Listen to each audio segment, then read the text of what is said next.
So over the past couple of weeks, VAOS has been making these videos where he builds an SSTO, but he flies it with minor modifications multiple times to see how part placement and things change the drag.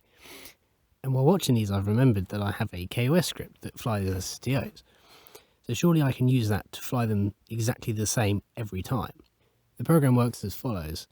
It takes off, points to a certain pitch angle, builds up speed to a certain threshold, and once at that speed, it pitches up to a second angle. And then once it gets to a certain altitude, it locks to the prograde, and the rapiers are sort of left to switch automatically. You can see here the values that I set it at before. Now with this line that reverts the flight automatically, this option that runs the program immediately loading in on the runway, this line that writes things into a file, and some minor modifications to the structure of the program, I ran the same profile 8 times, which you can see here.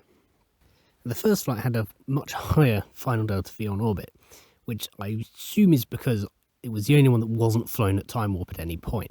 So omitting that from the dataset, we can see the range between the minimum and maximum values is 9 meters a second, which for an average of 226 is plus or minus about 2%, which is really quite close actually. So I set up the program with some randomly selected inputs for each variable, which you can see here, and then I set it running and went to bed.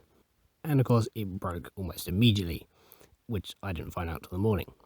Lots more breaks later, I finally get some useful data, which you can see here shown sorted descending by final DeltaV. What's immediately noticeable is the fact that the flattest trajectory comes out on top. Early pitch goes up to 30 as a maximum, but every flight over 20 never built up enough speed and stalled out. It also went down to 10, but the random number selection never picked a 10-1010 selection, which is poor design on my part. This is interesting because this very flat path is basically exactly the ascent profile that VAOS describes in his video about how to fly it. There were other flights that overheated and exploded on the way up. These were the ones that kept breaking everything. But since the output file gets written at the end of the flight, I have no idea what values they actually had, which again is poor design on my part. In the spirit of a true experiment, if I was to do this again, I'd use a much more reduced set of values, which you can see here on the screen.